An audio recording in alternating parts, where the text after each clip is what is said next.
Buen día, bienvenidos a una nueva oportunidad para hablarles de temas jurídicos de interés. Mi nombre es Alberto Blanco Uribe Quintero. Como saben, soy abogado egresado de la Universidad Central de Venezuela, de la cual soy profesor de grado en Derecho Constitucional y profesor de Contencioso Tributario en la especialización de Derecho Tributario en la misma universidad.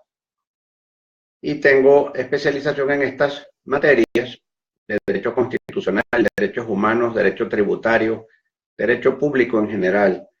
en la Universidad Central de Venezuela, en la Universidad de Estrasburgo, Francia, y en la Universidad de Castilla-La Mancha, España. Bien, en esta ocasión pretendo hablarles acerca de la gravabilidad o no de las actividades profesionales por el impuesto municipal a las actividades económicas. Es decir, pretendo presentarles los razonamientos que permiten concluir en que las actividades profesionales no se encuentran gravadas con el impuesto municipal a las actividades económicas, según la argumentación que de seguida voy a presentarles. El que quiera hacer alguna pregunta, algún comentario, pues se los voy a agradecer por el chat, aquí mismo del Facebook Live. Y el que quiera profundizar sobre esta temática, le invito a visitar mi página web www.albertoblancouribe.com, en la cual encontrarán en mi blog un trabajo intitulado La no gravabilidad de los servicios profesionales con el impuesto a las actividades económicas en Venezuela. Bien, ante todo, hay que partir de la idea de que las administraciones tributarias municipales están plenamente facultadas, sin duda alguna, para desarrollar las más amplias atribuciones legales de inspección, fiscalización e investigación de las actividades económicas que se llevan a cabo en sus respectivas jurisdicciones territoriales, a los fines de determinar si ha ocurrido el hecho imponible, que en este caso sería la realización de actividades de naturaleza comercial o industrial, o prestación de servicios de naturaleza mercantil, exclusivamente desde un establecimiento permanente ubicado en ese municipio y con ánimo de lucro, obviamente, en forma regular. Bien, por supuesto que esas facultades de investigación existen, y es también evidente que la ley obliga al investigado, a la persona natural o jurídica objeto de la inspección, a colaborar con los funcionarios fiscales actuantes. Es decir, a permitir las funciones, el desarrollo de las funciones de inspección. Eso no cabe duda. Y obviamente, en caso de que se trate de profesionales, de personas naturales o de personas jurídicas que de forma exclusiva realicen actividades de naturaleza civil en el ámbito del ejercicio, de la prestación de servicios profesionales, puedan perfectamente, en ejercicio de su derecho a la participación dentro del procedimiento administrativo de fiscalización y determinación, presentar un escrito argumentativo de las razones por las cuales, en su criterio, no son contribuyentes de este tributo por no realizar actividades comerciales ni industriales ni prestación de servicios de naturaleza mercantil. Bien, recordemos que lo que debe prevalecer en la materia tributaria es el principio de investigación de la verdad real con base en el principio de realidad económica, por lo que, más allá de las formas, es lo que efectivamente se ejecuta dentro del giro de la persona investigada, lo que ha de ser tomado en cuenta por los fiscales para decidir si ha acontecido o no el hecho imponible y justificarlo de manera suficiente. Bien, no obstante lo anterior, es importante tomar en cuenta que las formas deben también cabalgar en paralelo con el fondo del asunto. Es decir, si bien el fondo prevalecerá siempre sobre la forma, particularmente en materia tributaria, ¿por qué no hacer que la forma se adapte o que la forma coincida con lo que en el fondo se ejecuta? Sobre esa línea, vamos a tener presente que no hemos conocido un caso en el cual autoridades municipales hayan fiscalizado, hayan inspeccionado a una persona natural en el ámbito del ejercicio de actividades profesionales, solamente personas jurídicas. Sin embargo, lo primero no está excluido. Ahora bien, concentrándonos entonces en las personas jurídicas y en lo que a la forma respecta, es importantísimo tomar en cuenta dos aspectos centrales, como lo son el objeto social y la forma de registro para la adquisición de la personalidad jurídica. Por lo que respecta a los objetos sociales, es fundamental que el objeto social de una persona jurídica cuya actividad económica a desarrollar sea exclusivamente la prestación de servicios profesionales, no importa si se trata de la abogacía, si se trata de la ingeniería, de la docencia, de la administración, de la contaduría, de la psicología, etcétera, que el objeto social indique claramente que de forma exclusiva se va a dedicar, bien detallado ello por supuesto, al ejercicio de una actividad de naturaleza civil consistente en la prestación en particular de servicios profesionales en el ámbito correspondiente. Estos extremos que voy a expresar sirven para todas las profesiones. Sin embargo, en vista de que el tema fundamental, la problemática fundamental a la que voy a aludir, atañe a los ingenieros y a los arquitectos, es importante tomar en cuenta que sobre todo a ellos, y por la razón que voy a explicar, a quien va dirigida la aclaratoria que nos ocupa en este momento. El objeto social y la forma del registro para la adquisición de la personalidad jurídica. Uno, el objeto social, insisto, debe claramente indicar que se trata de la prestación de servicios profesionales, por ejemplo, en el ámbito de la inspección y la proyección en la ingeniería. Hay que tener claro que no se debe incurrir en el error que observamos en corporativistas inexpertos que toman modelos de sociedades anónimas que en el objeto social, al final, suelen agregar una coletilla que dice y cualquier otra actividad de lícito comercio. Cuidado, eso no se puede colocar en una sociedad que va a realizar actividades profesionales, puesto que justamente el argumento es que no se trata de comerciantes. Mal podría un no comerciante realizar actividades comerciales. Entonces, ese es un tema que hay que tener muy claro. No utilizar esa coletilla. Y si, por ejemplo, se trata de una sociedad de ingenieros que, además de prestar servicios profesionales, también desean construir, que la construcción se considera una actividad de naturaleza comercial.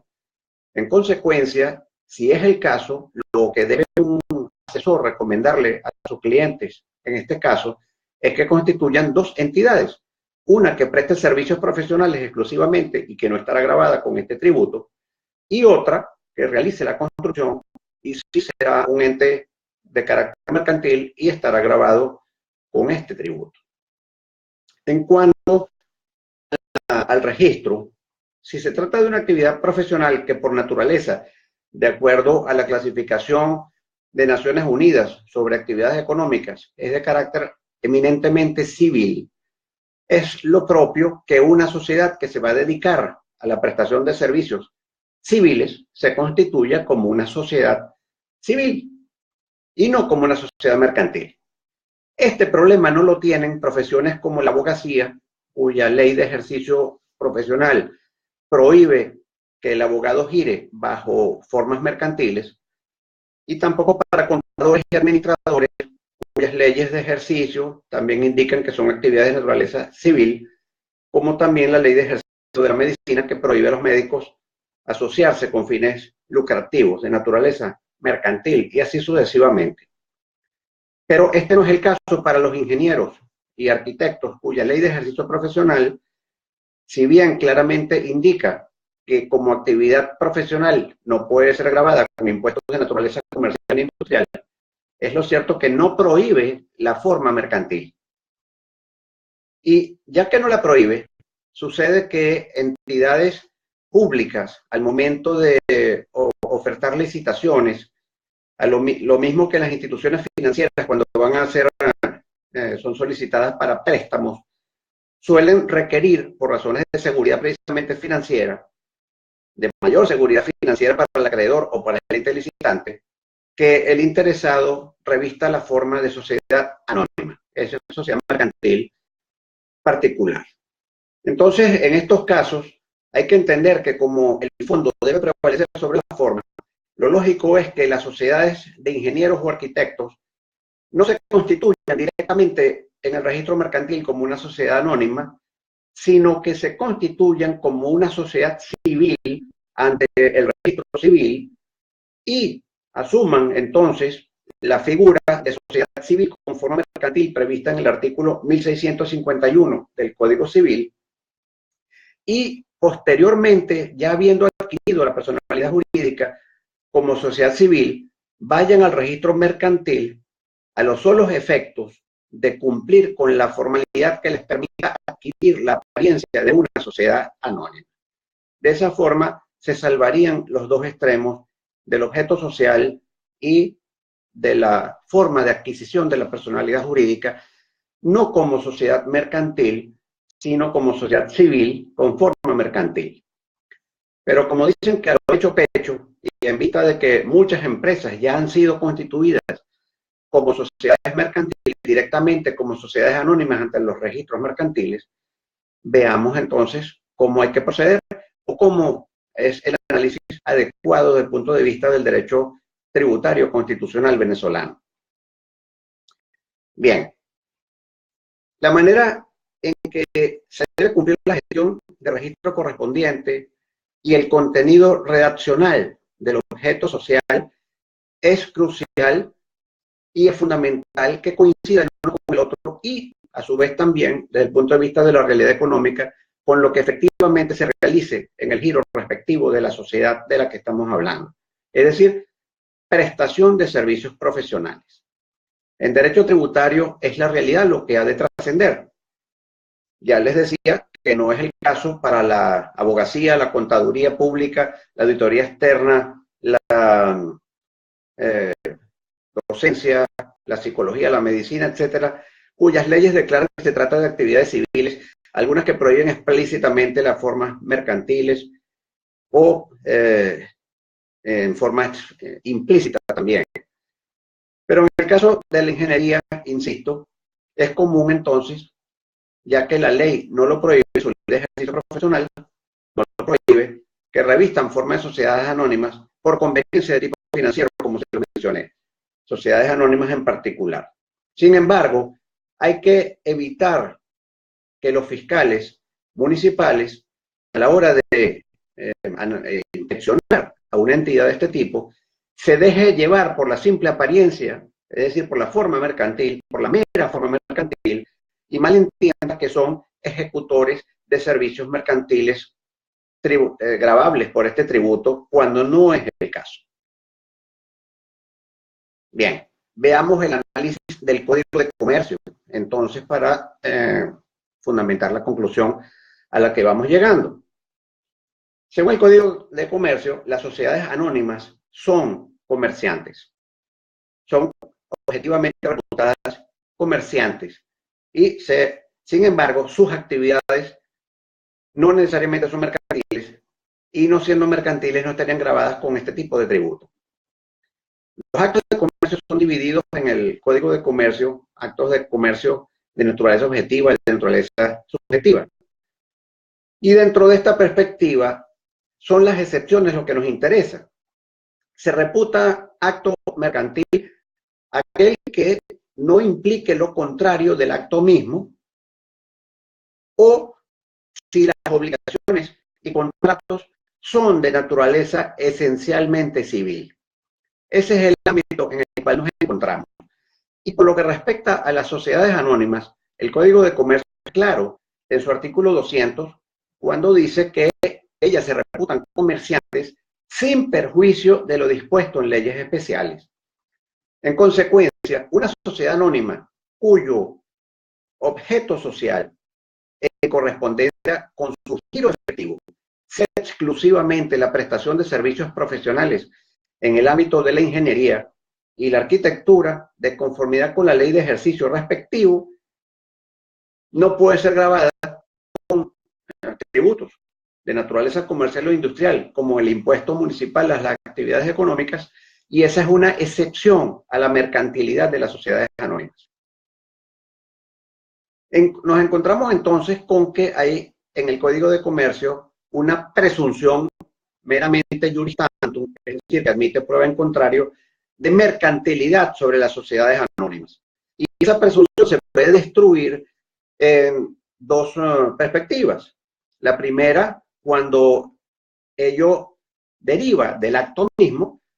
Recuérdense que recomendamos una sociedad civil con forma mercantil,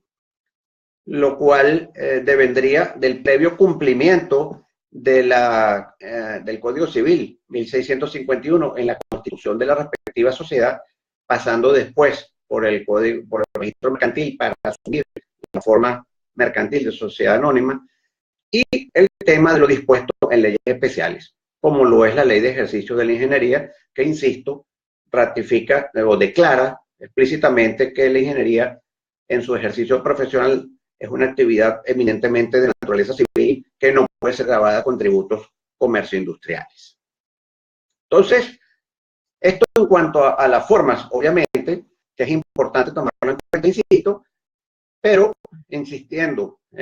reiterando, el principio de transparencia de las personas jurídicas, también conocido como principio del levantamiento del velo corporativo, que está ampliamente difundido en la materia tributaria, hay que entender que el mandato obliga a las autoridades tributarias municipales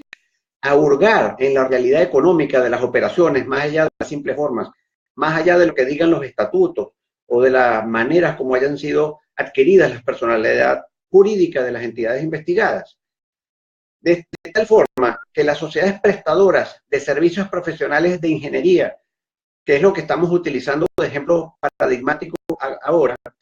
solo pueden estar compuestas, y eso es importantísimo tenerlo en cuenta,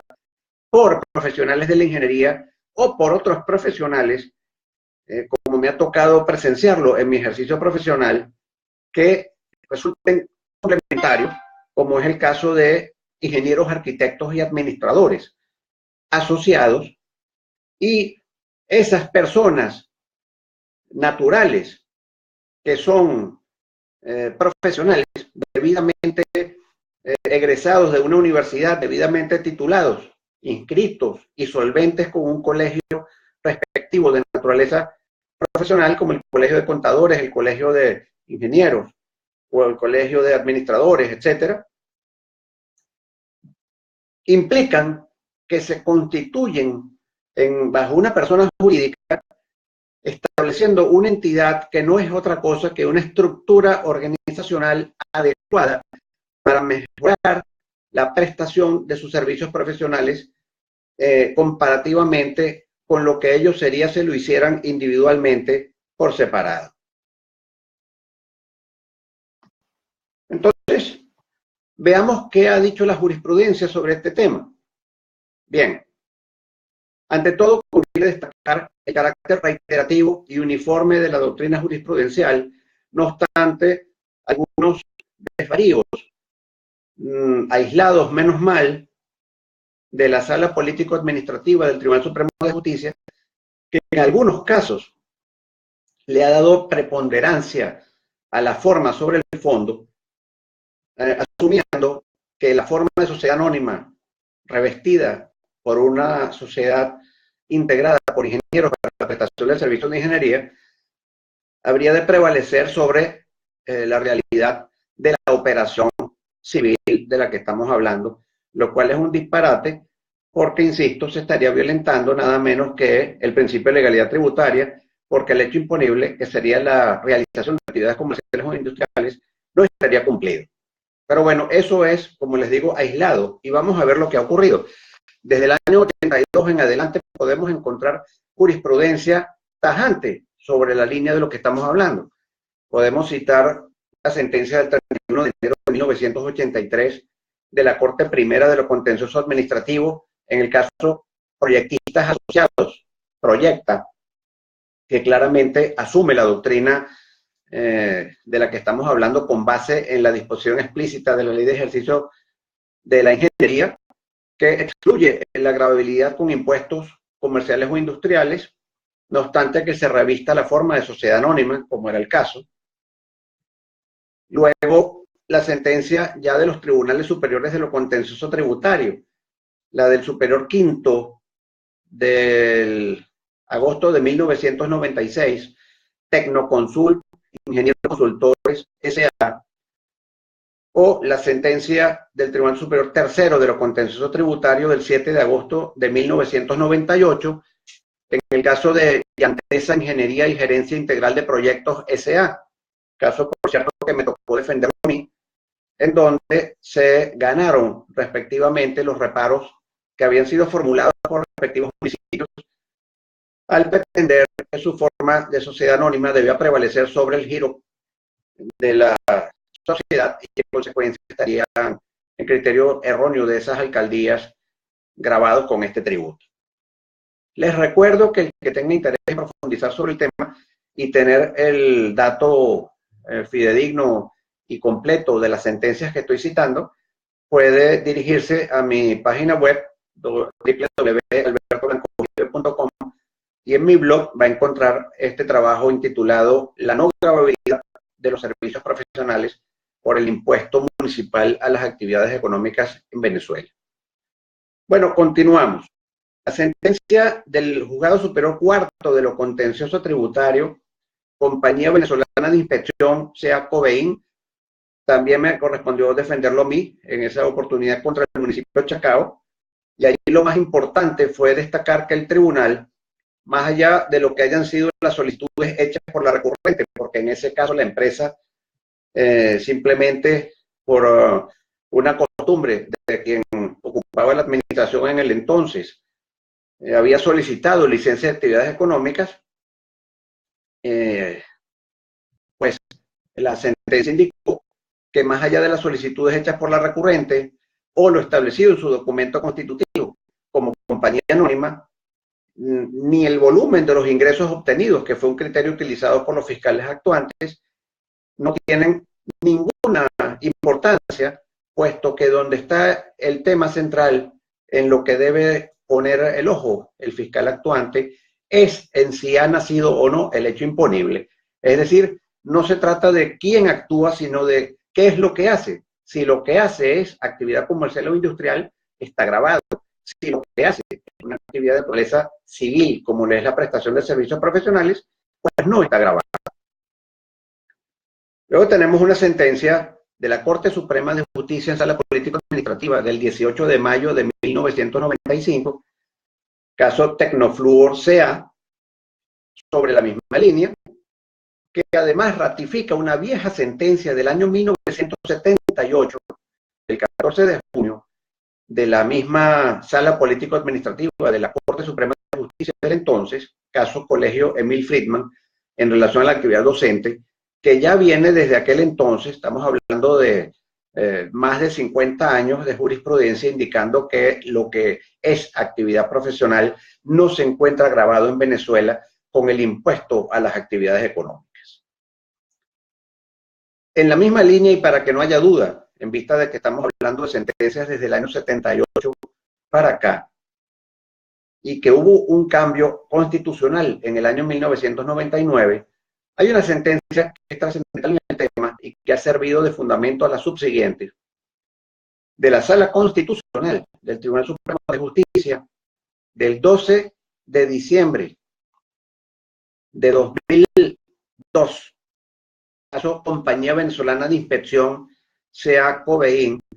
en acción de inconstitucionalidad en contra de la ordenanza del impuesto de actividades económicas del municipio Bolívar del estado de Anzoátegui, que pretendía gravar específicamente los servicios profesionales de ingeniería. Pues bien, lo trascendental de esta sentencia es que ella hace el análisis tanto en función del régimen constitucional de 1961 como en relación al régimen constitucional vigente de 1999. Y sostiene que el cambio constitucional que hizo que en la primera se hablara de que le corresponde al municipio el impuesto de patente de industria y comercio, nombre que cambió en la Constitución de 1999 al de impuesto a las actividades económicas, comerciales, industriales, similares y de servicios, no implicaba que se estuviese extendiendo a lo civil, sino que aludía a actividades similares y servicios de naturaleza siempre mercantil. En consecuencia, la sala indicó que se violaría el principio de legalidad tributaria si se violenta el límite formal preciso establecido en la propia Constitución, que permite que la autoridad competente, en este caso el Consejo o Cámara Municipal, cree el tributo y defina el hecho imponible, pero al momento de dictar la norma tributaria, el legislador municipal se debe ajustar, entre otros elementos, al supuesto de hecho o hecho imponible establecido en la norma tributiva de la potestad tributaria originaria al municipio, en cuanto a este tributo se refiere, que no es otro en la historia constitucional tributaria venezolana que la realización de actividades de naturaleza comercial o industrial. Y anuló la ordenanza impugnada. Luego tenemos la sentencia del 15 de julio de 2003, también de la Sala Constitucional del Tribunal Supremo de Justicia, en relación a la ordenanza de Chacao, del municipio de Chacao del estado de Miranda, que no se limitaba como la anterior ordenanza del municipio Bolívar del estado de Anzoátegui a los servicios profesionales de ingeniería, sino que era mucho más ambiciosa y abarcaba todos los servicios profesionales. Pues bien, en ese caso, el resultado de esa sentencia, que fue la sentencia de admisión y suspensión de efectos, inaplicó para todos los profesionales, personas jurídicas o naturales, operando en cualquier profesión en jurisdicción del municipio de Chacao, la aplicación de esa ordenanza. Luego, en el fallo definitivo del 6 de abril de 2006, la Sala Constitucional del Tribunal Supremo de Justicia anuló en ese punto a la respectiva ordenanza del municipio Chacao del estado Miranda. Y hay que decir que la Sala Constitucional también tuvo oportunidad de suspender los efectos de la ordenanza respectiva del municipio Baruta del estado Miranda, precisamente también por pretender gravar a las actividades de naturaleza profesional con un impuesto cuyo hecho imponible, insisto, es la realización de actividades comerciales o industriales, es decir, todo fuera del ámbito de las actividades de naturaleza esencialmente civil, como lo es el ejercicio profesional. Bien, a todas estas, en el artículo que les he referido en mi blog, que pueden ubicar en mi página web www.albertonancuribe.com, encontramos diversos dictámenes, resoluciones de varios municipios del país. Les pongo algunos ejemplos desde el año 91 en adelante, donde podemos ver el irse adecuando a la jurisprudencia, no obstante que algunos al principio hablaban erróneamente de exención, cuando en realidad es no sujeción al tributo, porque no hay ocurrencia del hecho imponible, pero el efecto económico es el mismo. Sin embargo, últimamente hemos podido apreciar, ya desde hace algunos años,